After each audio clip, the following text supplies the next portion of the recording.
Hey, what's up, everybody? JB here. I know you've missed me and my friends that are much smarter than I am and much more patient than I am for a new episode of Tell Me You're Joking. Mondays suck, and by now we are not good with calendars and life and all that other stuff. So we're doing this on a Tuesday. We're Zooming it, in fact, because life has gotten in the way for myself and today's co-pilot, Mr. Tom Mudd. Thanks, Tom, for joining in. What are you up to? Always good to be back, man. Just chilling here out of the home office. It's starting to feel like summer here in St. Louis, which means winter's right around the corner next week probably. But Right. Living the dream, coming off a good Easter weekend. Lots of candy, lots of Easter egg hunts. Might have been coaxed into dressing up as an Easter bunny. If Yes, I saw that. I think I saw that in Donnie Darko too. Yeah. Oh yeah. A little creepy bunny. The bunny I got was not nearly creepy enough. I'm going to do better next year, so don't worry. Well, there you go. I'm back. I was out of the loo for 9 days down in Florida, chasing my middle son around, him and his soccer team, and 7 games in 9 days. It was a lot. But I got a little deep sea fishing in, and I hit some of the most world famous MAGA souvenir shops right down the coast. True story. We were downtown Sarasota. I was going to meet some friends for dinner, and you're a social media guy, right? Yeah. Two-Turnt Tony. Are you familiar? I am not. This is dangerous though, because now I have a computer in front of me, so I can look this up. There are people listening. They're like, "Oh my God, yes, they know him. And they don't drink his tea." I've never seen this guy either, so no. I guess I live under a rock. So him and his crew, his posse, his Floridians that are in his circle, they were down there walking around, and I kind of looked. I'm like, "Oh my God, I know that dude." And the guys I were with, they were like, "How do you know that guy? Those people are way younger than us." Like, it's Two-Turnt Tony. He his shtick. Well, he got famous on the infamously famous OnlyFans. Took it over to a cleaner version on socials, and his fun shtick is he busts into houses that his realtor says, "Oh, he's interested in buying," and really all he does is try to catch sharks off the deck. So, it's good. Yeah, check it out. Is he coming on the pod? Is that what you're gonna drop with us now? No, I kind of like I looked, and he realized I recognized who he was. I guess he was probably waiting for me to do something stupid, and I just turned around and drank my bourbon like, "Nah, kid, I'm not giving you the time of day." Oh my God. Anyway, that was my Florida experience, and I'm back. Since I was gone, obviously you were busted up last week too, a little bit of work.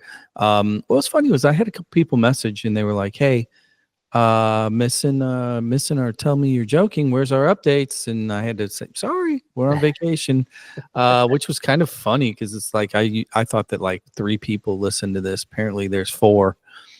So we know 4 at least. Yeah, and so it was a week of I didn't avoid the news. I just avoided engaging the news. Yeah. I was watching. I wasn't up as early as normal, just kind of getting my CNBC fix. So I kind of knew what was going on. My ticker stock app, it informed me that things were still shit on a daily basis. So there was that.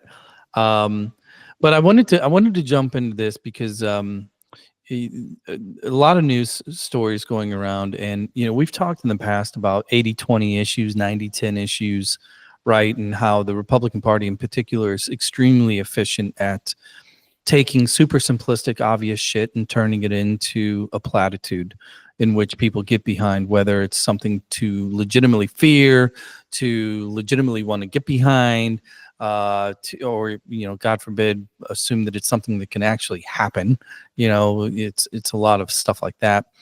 But the news story that's really kind of wrecking my head and is really indicative of how out of touch Democrats are from a messaging standpoint, whether or not they have the moral high ground or even the legal high ground, is our infamous friend Kilmar Garcia. long story short, everybody's like, yeah, I think it's one of those guys that were deported. Well, you're right. Came over here, admittedly, he came over illegal and a number of times. In some form or manner, assimilated within the community, reached out, had an ICE rep, was going through the process.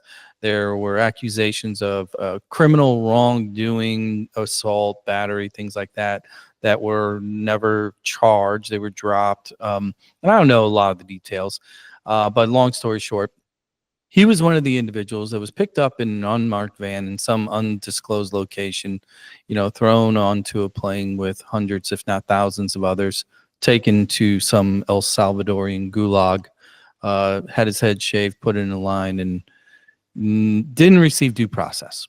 Right? That's what the argument has been.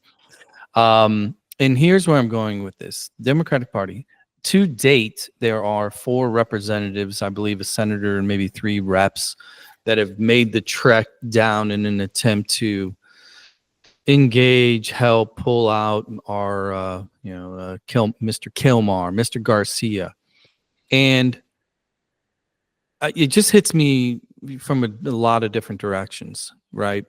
Being a, here's the deal. Actually, I'm gonna break ground here, Tom, today, because a lot of people bust my chops a little bit. They're like, JB, you got TDS. You know what? Here's the deal. I own it. I'm gonna take it, but I'm gonna follow up with I have reasons why. And in this particular case, the dude was he was gathered up and deported, and whether you like it or not, want him here or not, believe he's a bad guy or not, all of those things, our laws are still our laws. And there's a battle in which the Supreme Court said 9-0, including all of Trump's picks, against him, saying, you can't do this, right? And here we are, in which now we have this unofficial standoff with the nation that probably is getting paid a lot of Trump crypto to house these guys. But the Democrats just don't know how to deal with this. So what do? They send 4 people to El Salvador for photo ops, and it looks as if they're going to try and bail out an accused MI-13, whatever individual. And it just looks bad. I'm going to stop there because I know that you probably have thoughts on this thing just from your 10,000, maybe 5,000 foot view, not quite 10,000 foot view. What's your take when you look at this thing simplistically? I think what's interesting about all of this, all the deportations that have been going on is, and I don't know if it's the media, if it's the left, if it's the right, what's going on here, but it feels like each week or every couple of weeks, there's a new specific story, whether it's Garcia or whether it's the college student or whether it's somebody else, hairstylist, and it's there's a point to that where you have to remember these are absolutely humans behind it. I think the hardest thing though is like separating fact from fiction. So what are the facts? What's being kind of modified a little bit by the media or who's telling the story? Because it's amazing. I see these stories, those big long-winded posts on Facebook that are shared with a picture of the person. The hairstylist one I know it was going around a few weeks ago and whatnot. And so again, the way that I always approach this is like, what are they not telling us? Or what do we not know? With the Garcia story, most specifically, the most recent thing that I heard was, I think it was a cousin or a family member that overheard the ICE agent say, no, that's not him, but take him anyways or something. So it's like, is that true? Is that not true? Are they making that up? Like what's going on here? I did not take the time to sit and watch the whole interview of Trump and El Salvador president. I think I still have PTSD from watching the whole Zelensky one. And any interview that's in that room, I'm just like, I can't sit here and watch this. But the few clips that I did see of that, I'm like, oh man, this is like, it seemed like Trump's alter ego from South America in many ways, just kind of had that flair about him. And just some of the ways that they sidestepped the questions that you brought up around the Supreme Court, Trump basically said, well, I can't ask for him back. And then El Salvador president was like, well, I can't give him back. Do you want me to, smuggle in a known terrorist? and there's just all this muddling of facts. And so my big thing is like, what are the facts? What is the fiction? I get that the Supreme Court came down and they ruled on it. But my first thought is, you know, and I don't have a strong, I don't spend a lot of time. So you kind of tee this up perfectly. This is as a spectator, not as an expert here, but what rights does a person have that came here illegally? Do they get due process still? Yeah, I mean, you know, like that's what I kind of. This is where the constitution interpretation, or the interpretation of the Constitution, you know, for, you know, 12 months, 18 months, 2 years ago, these individuals were all originalists, right? Yeah. When it came to any amendment in which they were trying to defend, you know, what, you know, these guys thought 250 years ago. And when it pertains to due process, I believe, you know, the saying, and I'm not a constitutional expert at all, but it's any person, right? That's the terminology that's used, any person. Yeah. So it doesn't say a citizen, it doesn't say any citizen, and it doesn't say only citizens. It says any person within our, you know, our world, our realm, that being the United States. Yeah, is offered the right of due process. And I think this is where I get extremely, like, not fearful. I don't view what's happening as like, oh my God, end of the world. I think our government's going to fall. I think our government is definitely taking one on the chin. Yeah. Bad, you know, economy, et cetera, all that. Because, you know, in short order, we're going to have midterms, and, you know, that can stifle everything immediately. Regardless, there's a slippery slope that these same individuals, again, that were originalists 18 months ago, were also pro law and order and pro, institutions, you know, when it came to good guys, bad guys, law, you know, breaking the law and what you can and can't do. Yep. And in short order, from J6 pardons to now the actions that this administration is taking in bundling up individuals with no due process, again, whether they're illegal or not, it doesn't matter. You know, they're doing things in which, okay, what's next? You know, and I've talked before on this particular show, you know, with you, yeah, about, I always look for what's the thin red line, right? What is too far? And it appears to me that they do not have any semblance or strategy that is established what their thin red line is. And that's the scary part. Is the dude a bad guy? Was he here illegal? Well, let me back up. Was he here illegally? Yes. Is he realistically pegged for deportation? Probably, right? Just knowing what we know. Yeah. But we still have systems in place. Now, would we have a backlog because there's 2 million illegal, or undocumented immigrants here, 14 million, or whatever the number is? Absolutely. But here's my point. You're the party in power. You have the Senate, you have the House, you have the presidency. You also have the Supreme Court, by default. There is nothing stopping you from actually changing the rules of writing legislation, passing bills that can implement the worst policy that they imagine. Right. There's nothing stopping them, except for they have a thin lead in the House, and I think they know that, you know, as much as we have our party, our caucus by the balls, so to speak, there are a few that probably have a little bit of, self-value that would vote no. Yeah. So therefore, here we are in an environment in which they are pushing the limits against the rule of law, and that's what scares me. Yeah, and I think one of the things that sets the United States apart from, many other countries is our law, is our legal system. Mm-hmm. And when I start thinking about this big picture, I'm like, is that going to be the thing that ultimately also, destroys the country? All these loopholes and all this stuff, because even the Supreme Court ruling there was that loophole about like, what does facilitate mean, and what are the legal limitations of facilitate, especially when because the whole argument there was, well, the Supreme Court can't dictate how the president operates with foreign affairs or something like that, and again, Yeah. not being a legalese, but it's like, what are all these loopholes that they're playing? But to your point, if they wanted to make the permanent change, they've got the resources to do so. Yeah. So apparently that's not the end objective, or not the long game.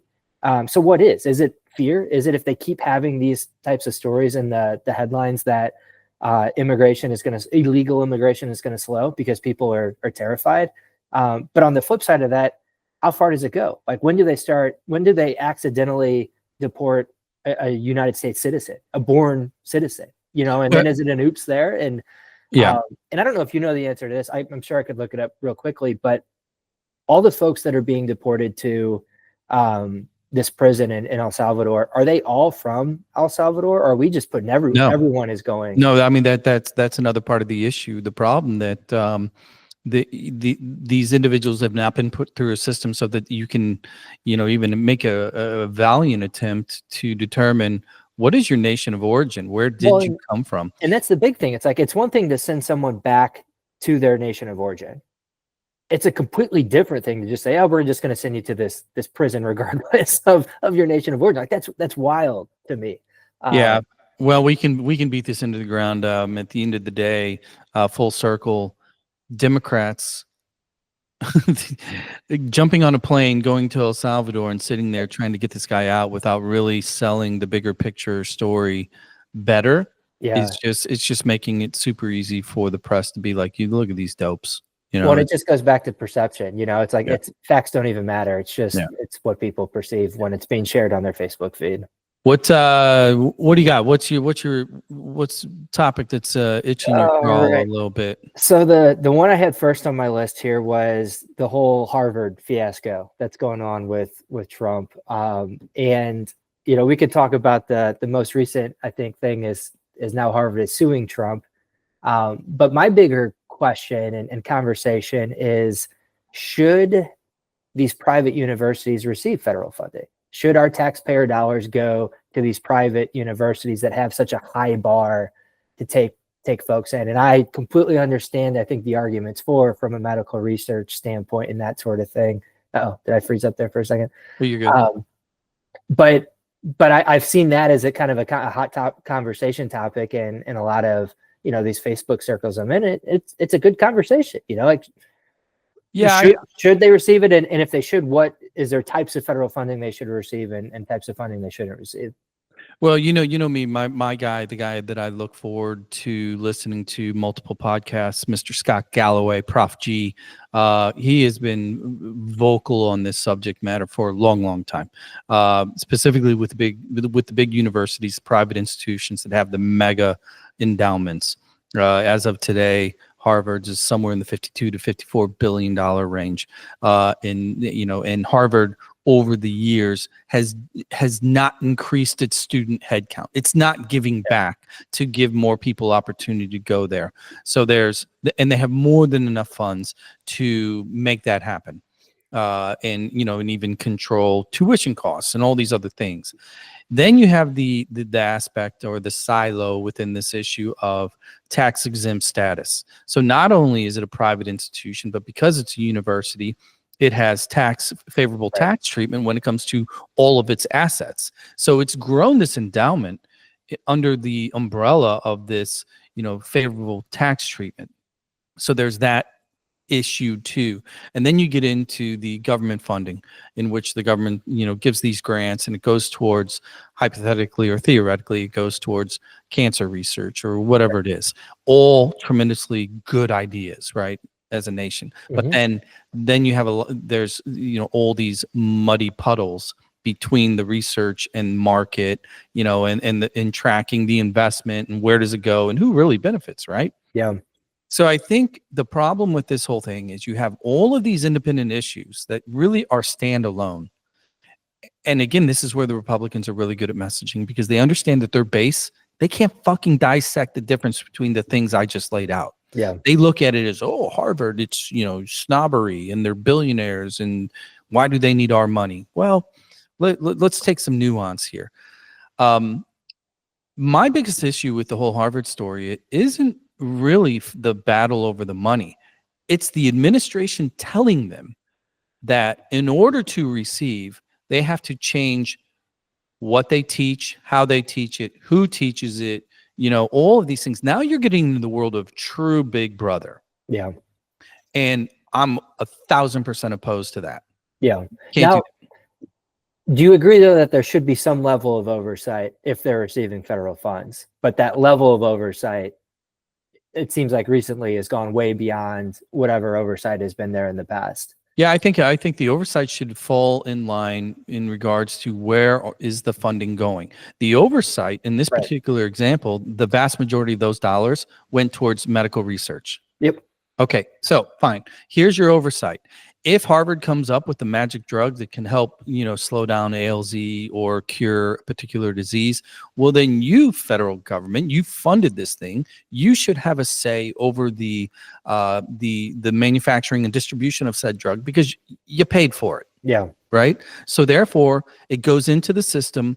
And now you get to pull the levers of Medicare and Medicaid and prescription drug and all these things because you can say, we own that. We, the people, our tax dollars, subsidize this research. You can't just turn it over to AstraZeneca and allow them to then take that technology or, that science and then go free market. Yeah. That's where I think the oversight should come into play. Now, over here on the other end of the spectrum, the first thing I talked about was the tax exempt. I talked about the endowment. I talked about the tax exempt status of universities. I have two words: tax churches. Right? What's the difference? If we are going to go down this rabbit hole of saying, "Oh, these universities shouldn't get preferred tax treatment," well, you know what? There's a Big Brother right next door to them. In fact, across the street that has a big cross on the building that is generating not Harvard type dollars, but big money. And it's flying under the radar of tax exemption, right? Yeah. They don't like the ideology of Harvard. Fine. Well, there's a lot of people that don't go to church. I don't like the idea that I'm subsidizing churches, that preach things that I may or may not even believe in. Right. So that's where things get really cloudy, in my opinion. No, absolutely. And I think it's interesting then, and we saw a glimpse of this throughout the pandemic. And I don't know what Ivy League enrollment has done since the pandemic, but what does the future of education look like? Does the value of a Harvard degree decline regardless of all this stuff that's going on in the news? Because you can get, and there are some Harvard classes that are available for free online, but it'll be interesting to see like what those 200+ year old institution universities, what they look like in 5 to 10 years. I mean, are they going to, because knowledge can be really accessible from anyone at this point. Well, other courses that, like I said, they've already put out there for free. So you're paying for the network is really what you're paying for. And here's the funny thing, right? Okay, let's look at the university landscape. In this administration, it doesn't like the Columbias of the world. It doesn't like the Harvards of the world, except these Northeastern blue blood Ivy Leagues, for a multitude of different reasons. But if we just dumb it down, they don't like the snobbery. They don't like that they are too liberal, right? But in their corner of this university landscape, I'm pretty sure that they carried all the SEC schools. Right? There's no issue with SEC schools and kind of how they operate or their ideology when it comes to the student body and the, mass on, Wednesdays and Fridays and all these things that occur, there's no issue there. It's just that this administration is not in the business of creating and solving problems. It is in the business of creating enemies so that there can be a game of a winner and a loser, and that equates to political support. Because you know what the number 2 endowment is in the country? I believe it was as of a few years ago. I can't imagine it's changed. It's University of Texas. They're not mad at them. And Texas keeps getting, federal funding for its research and development. But nobody's mentioned the Longhorns once. Right. No, that's a good point. It's a good point. Let's switch it up a little bit. I want to get into a little bit more of this king theory, and that is in the last couple of days, starting at the end of last week, Trump put his crosshairs on a new enemy, and that enemy being Mr. Jerome Powell, the Federal Reserve Board chairman. Now, for any of you that know me or have followed my Facebook rants for years, I've said time and time and time again, since I was old enough to understand it, that arguably the most important / powerful individual when it comes to the United States economy is the Federal Reserve Chairman. And it's how they manage, our core rates, right? They're the ones that decide, well, interest rates are going to go up or they're going to go down. And they're doing it based upon looking at all of the data.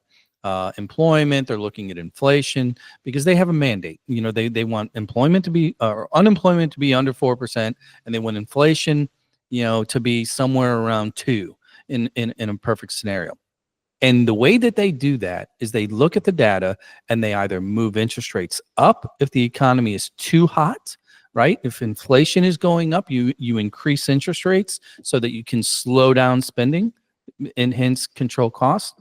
And then if you have high unemployment or you have low GDP, what do? You cut interest rates so you make the cost of borrowing money less, right? They pull that lever. And and Tom, where did Trump earn his money? What industry is he in? What is the one industry that he can legitimately claim I spent my life in? Real estate. Bingo. And what is the most important thing when it comes to real estate? Interest rates. And that's all he fucking understands. Yeah. And here we are in an environment in which the stock market is tanking, and he loves the stock market. You have inflation, looks scary, and it's about to get scarier once the tariff price increases move into market. And so what he wants to do is he wants to flex his muscle, and he's already threatened to fire him, which legally, again, this goes back to law and order, he has to have cause. And based on economic principles, there is no cause.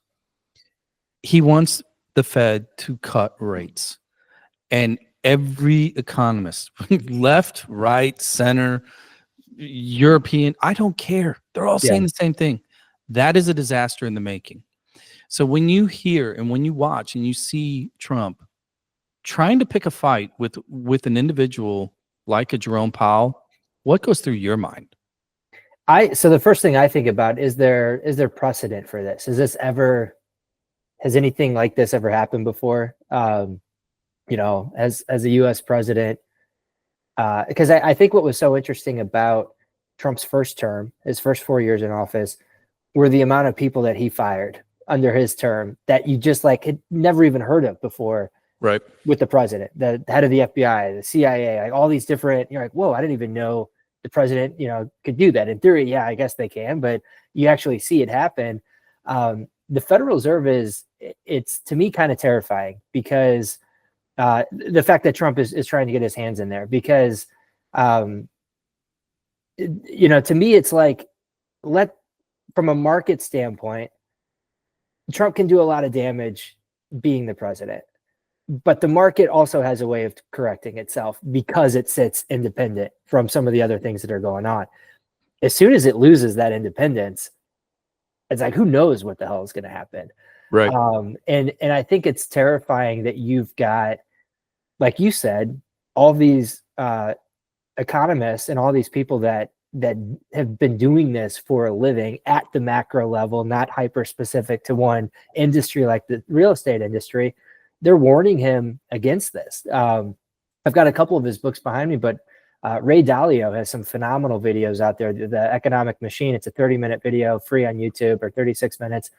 It's worth its weight in gold. I watch that thing. I try to watch it once a quarter, but it goes into a great level of detail without getting too watered down on how this macro economy works, what the Fed's role in it is, how central banks operate within all of this. And I'm like, I don't know how anyone could watch that video and then point to, okay, lowering rates is a good idea here. Right. So it's terrifying. I don't know what's going to come of this if we get to a point where he's able to apply enough pressure in other areas to where it's just like, okay, there's no point in him staying there. But it's scary. It's scary that it's unprecedented. It's scary that that you could think that Trump could be making decisions in an area where historically has been shielded from whoever's president and meddling too much in those big decisions that could have a huge, will have a huge impact on everybody's day-to-day life. Yeah, I think that, like, again, I've mentioned before, I watch CNBC a lot, and there was a roundtable just the other day after Trump came out swinging against Jerome Powell. And one of the individuals at the table said, like, look, you want to mess around with tariffs, that's one thing. You want to create instability, that's another thing. You want to you want to threaten suing companies because of DEI policy. All of these things, while and I'm paraphrasing him, while I don't agree with doing those things because I believe in a free market, if you go after the Federal Reserve, you will see a 5,000 to 8,000 point drop in the Dow. You will see the next Great Depression, because the markets understand, at the end of the day, the markets are not Democrat or Republican. They're green. It's the Green Party. Yep. And we have literally, centuries of experience and statistics and case studies proving that the shit that he's trying has never worked for a reason. And so going after the Federal Reserve chair is just this visible, going back to the Kilmar Garcia issue earlier, my fear is, where's that thin red line? Well, here we go. You come after Jerome Powell, you're just proving that you have no respect for our institutions, period. Yeah. And that's a scary one, because if he figures out a way to really try that, well, watch out. Now, there's a reason why gold is up 24% in the last, 60 days. And it's only going to get more valuable because the dollar is going to take a hit. Yeah, and I think what makes this topic even more challenging is, I'll admit it here. I had to look up if the Federal Reserve even fits under one of the legislative or one of the branches of the government, and it's the legislative, but it stands as separate. They don't teach the Federal Reserve in school. They don't teach its role in the government. You learn about the three branches of government. Not once in grade school, at least, do I remember, or even high school, learning about the Federal Reserve and its role in the economy. Absolutely, you learn that in economics in college. But what percentage of the population has to take an economics course, depending on your degree? And that's assuming you go to college. So here's another perfect example of a topic that is incredibly complex. Like there's no sugarcoat. There's a lot of complex stuff going on, a lot of moving parts here, a lot of terms and vocabulary that you kind of have to understand to even have an intelligent conversation here.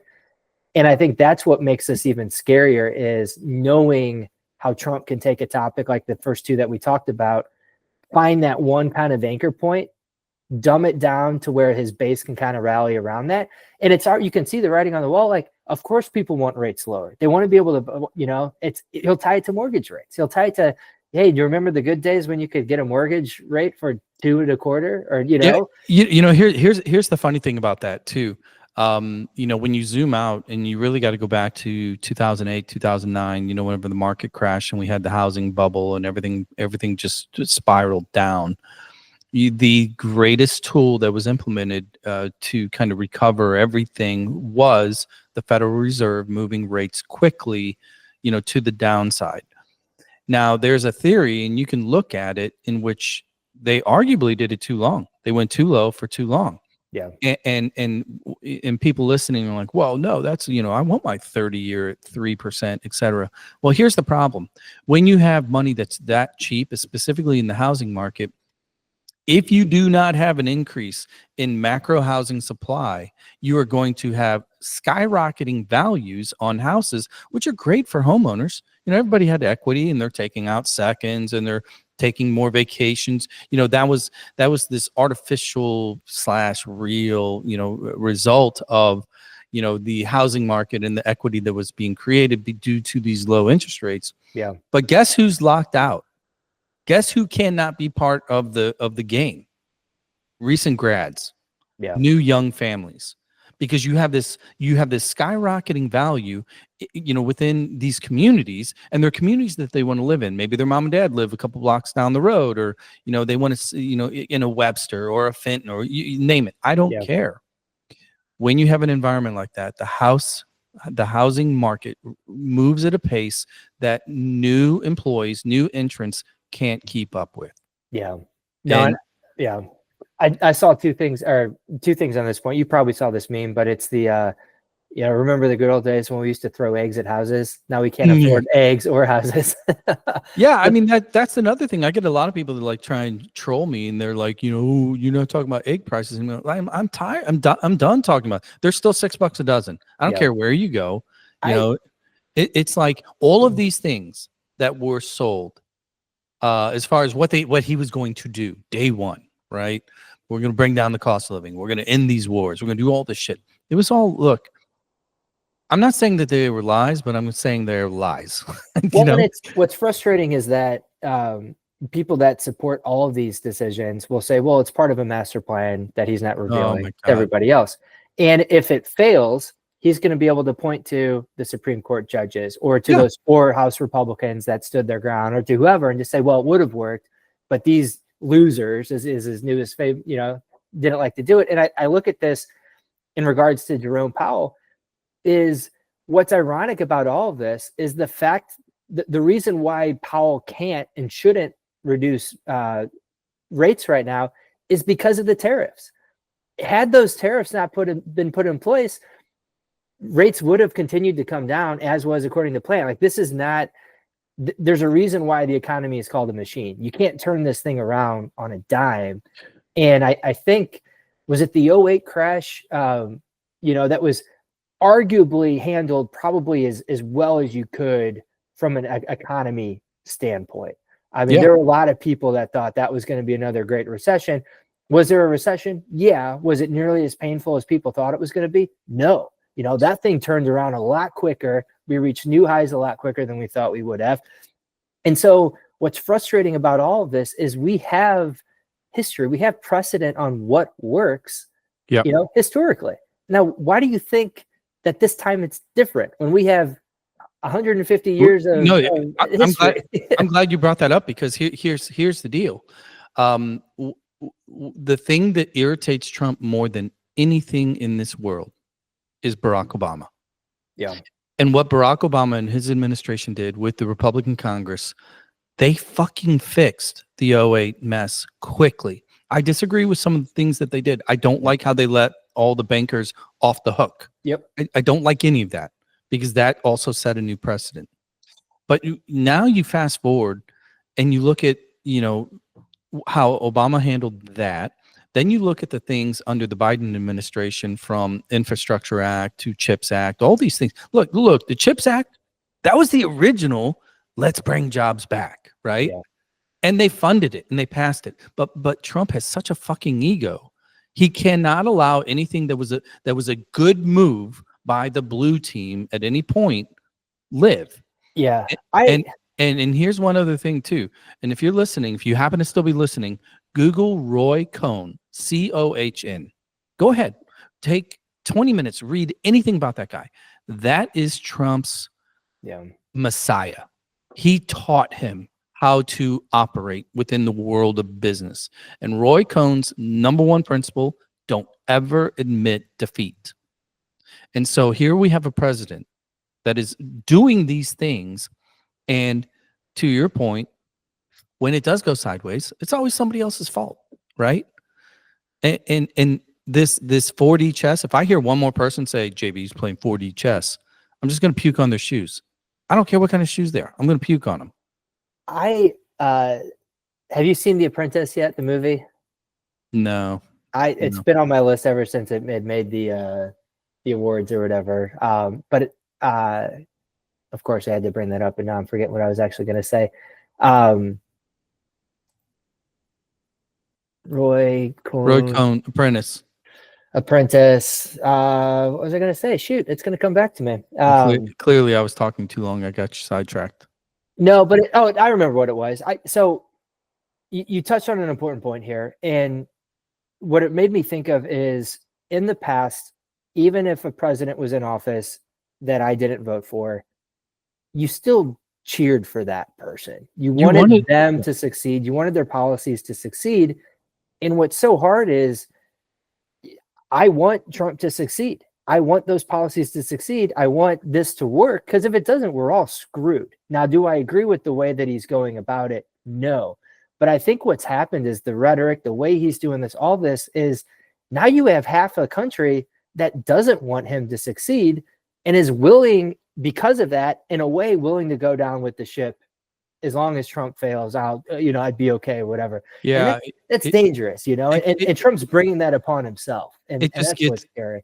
It gets so just tiresome.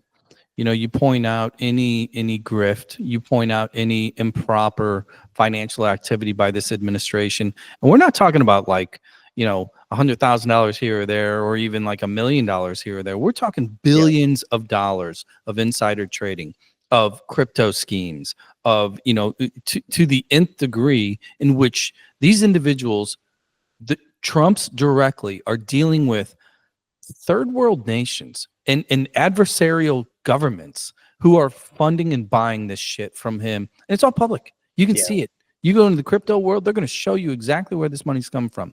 And when you point that shit out, what's the typical response from, MAGAville? Well, have you seen Nancy's portfolio? Like, whatever, throw her in jail too. But if you're going to try them both, you throw her in jail for life, but you're going to hang somebody on the other side for what they're doing. So I'm tired of the whataboutisms.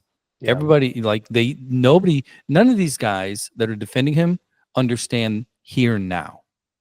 They don't live in that world because they don't want to admit what's going on. Yeah. All right. Enough of that. What you got? What's your number 2? All right. This one, I actually wrote this in a way that could be a headline if you just wanted to write it. Signal chats and lie detectors, the purge at the Pentagon.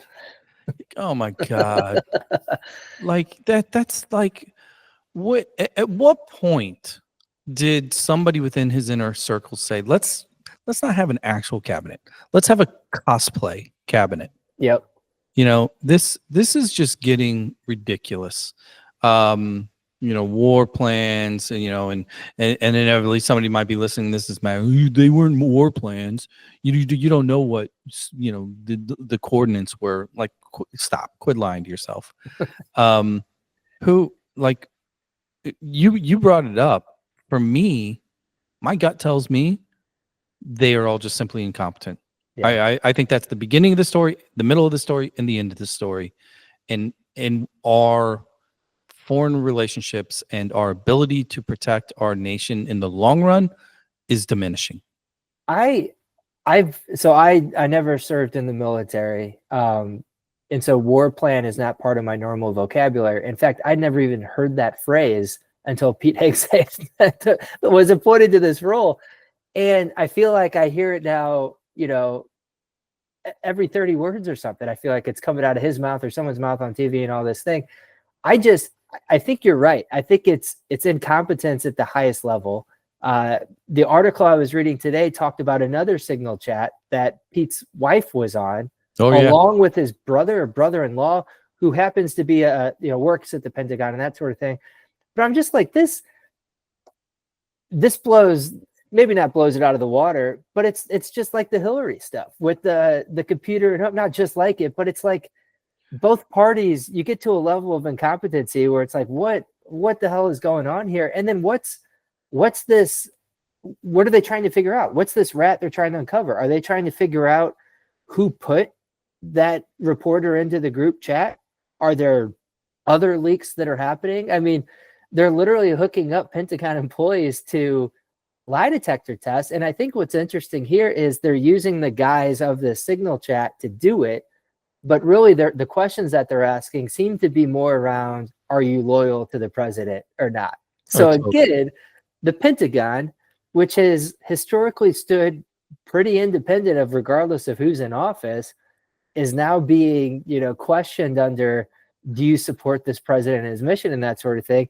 And I'm just reading this stuff and I'm like, man, it's starting to feel like Russia.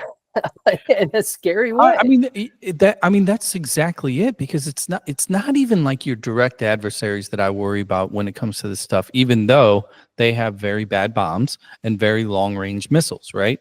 So that's scary for a different reason. Here's what bothers me more is it's our global perception, because there's still very smart, very rich, very wealthy, very progressive nations around the world that we need as friends. in the long run, not necessarily from a militaristic standpoint, but from an economy standpoint, from a cultural standpoint, from a tourism standpoint, from a trade standpoint, right? And so all these other nations around the world, the people in power, they're the ones actually reading the deep news. So when they see that our Secretary of Defense, or is on a signal chat with his wife and the babysitter he probably banged, sharing missile drop locations, they don't take us seriously, and nor should they, should they. So what is that domino effect? Like, what is this going to mean in the long run? I don't know. Like, who in their right mind can look at what's going on and say, shit, that's working? Right. Well, and that's a good point, is the perception it creates, the incompetency, that perception it creates. What's your over under on how much longer exit lasts? Do you think, how many he's more going to make it to the end of the year? I mean, I'm going to use another 2-word statement here. Roy Cohn. I just pointed that out. I don't think they're going to admit mistake. Yeah. I think that he realized this is how much of a narcissist he is. The first administration was known exclusively for the turnover in the cabinet, right? Yeah. Yeah. Every other week, whether it was the attorney general or it was the press secretary or whatever, there was a constant rotation because they're not good enough. They're not towing the line well enough. Because there were some adults in the room at that time. Some. Yeah. There are no more adults in the room anymore. So I think what he's going to do, kind of, having been in Trump world now for going on 10 years, I think he's going to double down, and I don't think any of them are going to get fired. I think he's going to roll with them, and he's going to live or die on it, and he's going to just completely convince his base otherwise when it comes to their competence. Yeah. And they're going to lap it up. Like that mutt in St. Louis summertime, right? They're going to find that hose and just start drinking. Yeah, no, I think you're right. I think you think about it from a business perspective. If you've got high turnover at the executive level, it's really hard to get anything done. It creates bandwidth issues. It kind of, stalls the entire business. And I think he learned that from his first administration. So, I think we're going to see a lot of deny, which also happens to be a big buzzword in the healthcare insurance space right now. I don't know if you had that on your list, but I feel like United Healthcare. Yeah, well, just that space in general. I feel like every week I'm reading a different story on, a claims denial and that whole thing. Well, look, I mean, they're reading the tea leaves too. I mean, prior to ACA, prior to the pre-existing condition caveat being passed as legislation, all these things, healthcare companies were infamous for deny, right? There's that scene in The Incredibles, right? Mr. Incredible himself trying to help the little old lady, like, well, here's what you do. You've paid for this, but I think it's only going to get worse. So I think what you're seeing now, why that's jumping back up into the news, they have a favorable administration. Yeah. They're going to be more beholden to shareholders because they have an administration that's going to be like, no, we don't believe in anything close to universal health care. So you run your business how you want. If people pay you the premiums, but you don't want to provide the actual surgery they need, you're a free business. Do your thing, right? Yeah. That's the vibe I'm getting.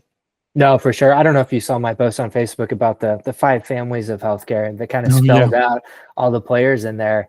The rabbit hole that whole thing took me down was kind of, again, a newer term that I wasn't as familiar with is corporatism.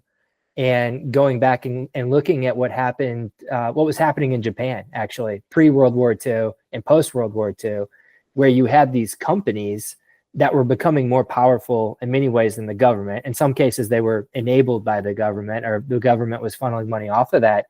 But I keep thinking, going through this thought experiment of where does this form, I'll call it American capitalism. Where does this form of American capitalism take us? And is there going to have to be some type of disassembling and putting back together, and the government stepping in and saying, like you, I'm a free market capitalist. The problem is we don't have a free market, and there's already so much intervention and government intervention and stuff, if you will. Is pre and post World War II Japan a good indicator of where we could potentially going? And I think the healthcare industry is is probably one of the first industries that is going to need to be shaken up, whether it's, Yeah. the government stepping in or other folks. So that's a great transition into my third point. I'm going to stay over there in the Far East, China. This caught my eye because, within my own personal portfolio, I've been a big fan of EV for a long time. Just kind of, I like the technology. I like the green aspect. It is what it is. BYD is basically China's Tesla. They are the big dog. And they released some press clips, press announcements here over the last day or two that they've successfully tested and have implemented into a new line of cars a lithium-free battery. So a couple things jumped out at me. Number one, the conservatives of yesteryear that used to hate Teslas because they were, all those libs were the ones buying them.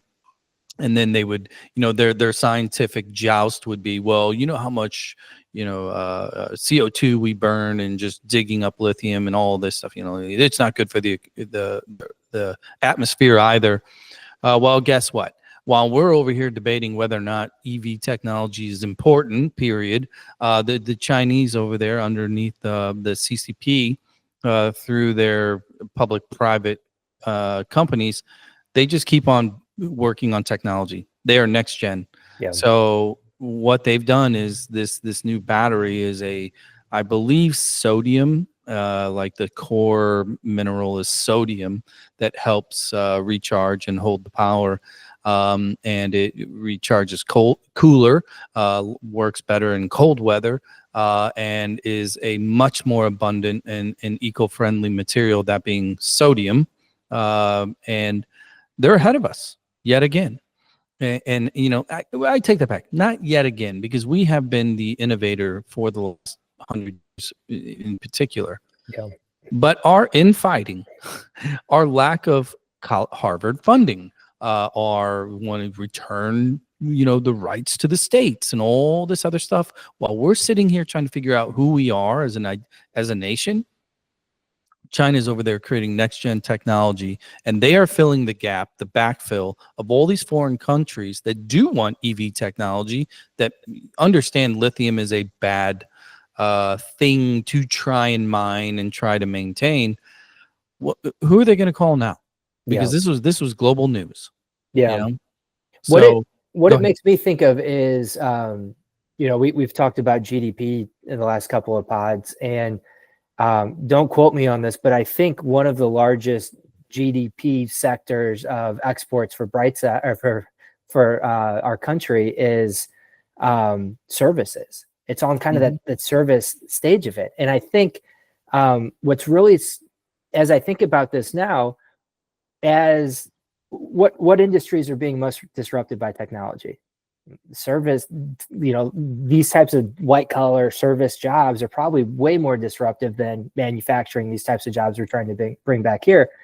And so what's the next wave of innovation look like? If there's a level playing field on, kind of from a technology standpoint or a data standpoint and that sort of thing, you have to be able to create physical products without being reliant on other countries that are maybe not friendly to you, Right. So I think it's interesting. It's going to be interesting to watch China. I took a class in college actually that was just on China, just because it's fascinating with just the sheer amount of people that live there and the amount of sway they have just in the global economy in general. But they're set up to prosper. They're in many ways are set up to become the next global superpower. And I think that's part of the scramble that we're seeing, whether the tariffs justify it or not. But it's this kind of oh shit moment where we're like, and you're seeing people lobby that you never would have expected to lobby. I think Jack Dorsey just came out and was like, hey, we need to throw all this, again, legally protected knowledge into these AI models, because if we don't, China's going to do it, and then they're going to be even further ahead on us and that sort of thing. But they've got the deadly combo now. They've got the open, they've got the AI, they've got the deep seek that they, now is apparent probably used all the work that we did here. Right. But they also have the resources. that we don't necessarily have. They've got not just the manpower resources, but probably natural resources that are a lot easier for them to come by than we are. So I think that's part of this whole scramble, whether tariffs are the right thing to do or not.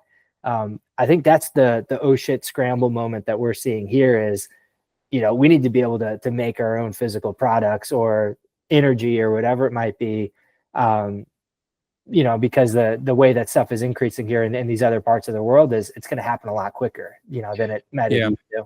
Yeah, I think that is the crux of all of this. The Chinese appear to be much more cognizant of what is next gen, what is the next phase, right? They have an awful stain on their nation and their government as to how they handle the poor, impoverished / factory workers that are making, $1 a day or whatever it is, right? Now, throughout social media right now, there's a huge trend of all these people in China that are like, you make fun of us, but look, we're middle-class citizens. Here's our grocery store. Here's our house. And it's really kind of a compelling strategy. Now what is it real? Who knows? It could have been. Right. It could have been filmed in outside of Portland for all I know. But it doesn't matter. Perception is reality at this point. And nobody knows that better than the Republican Party. They sell perception. From this platitude, standpoint. And where I was going with this is the technology is undeniable. Whenever corporate America, whenever Wall Street picks up on these news articles, the nerdy ones that I just pointed out, those are things that are pointing to not something that's good now. They're pointing to things that are good 10, 20, 50 years out, that is the future. And yet here we are with an administration that's like, let's bring back the company town. Like, that's dead in the water. Yeah. Simple and it goes back, like how many of those, and it all comes back to fostering a country that supports innovation, that fosters innovation. And what has happened time and time again here is a new company creates a technology that's going to displace an incumbent. The incumbent comes in, whether through legal or they just gobble them up and buy them out, and then they squash the technology. Or the government buys the technology because there's, defense ramifications or something like that. And so you can only do that for so long until you completely stifle innovation. And companies are just like, well, shit, it's not worth going into that sector anymore, unless I'm literally just doing it for a government buyout. But people that are truly innovators, they're doing it to change the world. And when the government's going to keep squashing that because of the oil lobbyist or whoever it is that's lining the pockets, you're going to quit seeing innovation in that space. So whether you agree with the way that they're doing it or not, China has found a way to time after time innovate, in a way that's, to your point, not thinking 5 years out. They're thinking 10, 15, 20 years out. And again, I don't know what videos are real, what are not, but you see not just China, but different parts of Asia. And it's like, they're so advanced, the technology that they've got in their everyday lives. You would think you fast forwarded 30 years, and that you were placed on a different planet in many ways. And it's like, what are we doing here? Yeah, but let's be honest with ourselves though. They do not have a horny toads. I have no idea what that reference is to. Oh, it's from down the Ozarks, man. Oh, come on, gosh. Horny toads on mile marker. Oh, 27. No, it's not somewhat. It is depressing because the thing is, it kind of goes full circle to your earlier point. You brought up Harvard and the whole funding, et cetera. At some point, we just need to zoom out. We as a nation and in our government, view the spending at these universities not as ideological. Start to view it as we need, whenever possible, to give more money to these universities to innovate, to create, to solve problems. Because what we're really doing is we're spraying the infield. Yeah. We're taking all these young minds, we're teaching them how to critically think, we're teaching them next gen technology, we're giving them the tool set so that when they do go to Silicon Valley or they go to Austin or they go to Chicago or they go, wherever they go, right? Yeah. We are creating the best minds in the world. And when we start to cut spending on those things because we just don't like, that they're libs, well, you know what? Enjoy your F-150 because that thing is, it better run for a long time because technology will slow down. Well, and to your earlier point too, it's making sure that those innovations are able to escape the academia world and actually see the light of day. I haven't looked at the data. I'd be curious to see it though, and I forget what the historical number is. I think it's as high as 25% where the companies within the Fortune 500 turn over at like a 25% rate at a certain pace. I'd be curious to see if that is slowing down. I would expect that it has slowed down. And is that an indication that we've got these kind of kingdoms that are in place that are now more powerful in many ways than the government itself? And it's putting this chokehold on innovation, because they're not going to let some of this technology see the light of the day until they can fully capitalize on it. It's interesting. In fact, we talked about this book last time. I haven't read it yet, but I picked up Abundance, which I know touches on some of those topics. And I'm excited to dive into it because, it's depressing to think of a future where innovation starts to slow down, and that and again, whether it's innovation slowing down because it's being squashed by the government, or it's too expensive to innovate because now this piece or product that you needed is now 2 or 3 times the cost of it. We have to make sure we continue to find ways to innovate. And thankfully, I think there's enough disruptors out there that are going to continue to fight the good fight. But again, that's going against a bunch of resistance where they don't necessarily have that resistance. In some countries, they've got the opposite. It's support. They've got wind in their sails that are actually propelling them and allowing them to advance even further. Yeah, it's funny thing is, the haters will say, well, they're communist. It's like, okay, but they just came up with literally you can take table salt and put it in the battery. Yeah. And they're gonna drive cars. Like, that's technology. So, there's a million different issues with that. Tom Mudd, we are at our hour point here. You got a closing gift for me, a parting idea, a thought, a topic? My parting thought is just I did my taxes last week, like many of you, anyone that waited till last minute. An exercise I did this year is I went back and I looked as far back in my taxes as I could online, at least that I had readily available, to see what's my scorecard, how am I doing? And I would just encourage everyone to do that. See, am I paying out more in taxes than I did before? We talked about this, I think, on the first pod. Sometimes it's hard to keep score with who's in office and what's going on. And a lot of times it honestly just doesn't matter who's in office.